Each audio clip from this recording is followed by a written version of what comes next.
And Governor Gavin Newsom today made his first public appearance since Charlie Kirk's assassination. He announced an effort to support the well-being of young men. Now, the governor and Kirk found common ground on this issue earlier this year, and KCRA3 Capitol correspondent Ashley Zavala explains today's action. One of the things we saw in the last couple of years that the Democrats completely ignored, and your side was basically not acknowledging it was happening, was the crisis that young people were experiencing. It's been more than 6 months since Governor Gavin Newsom had this conversation with Charlie Kirk on his podcast. They are the most alcohol addicted, most drug addicted, most suicidal, most depressed, most medicated generation in history. Right. And the message that was largely being fed to a lot of young people was lower your expectations. You're not going to have the same American dream that your parents would have. And we saw this as an opportunity, especially with young men.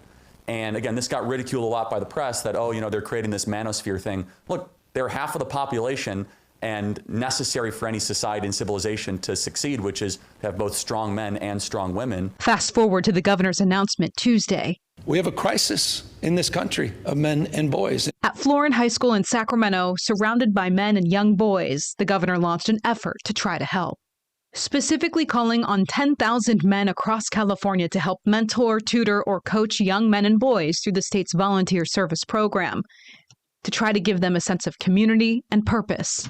In there, we're talking about common ground and this issue of essentially young men being disregarded in society, which is something that you connected with Charlie Kirk over. I asked about the timing of the announcement. No, I appreciate the question. I mean, I believe in civility. I believe in open hand, not a closed fist. That's why I had Charlie Kirk on my first podcast. And divorce is not an option, period, full stop.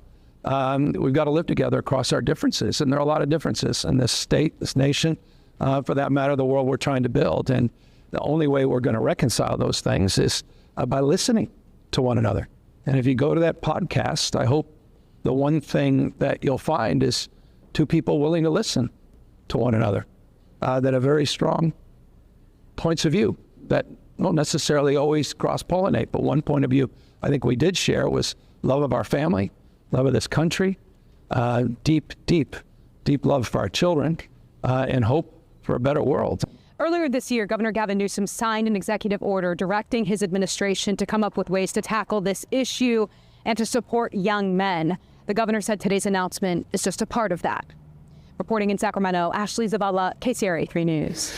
Well, the governor told reporters his son called him from school after hearing Kirk was shot last week.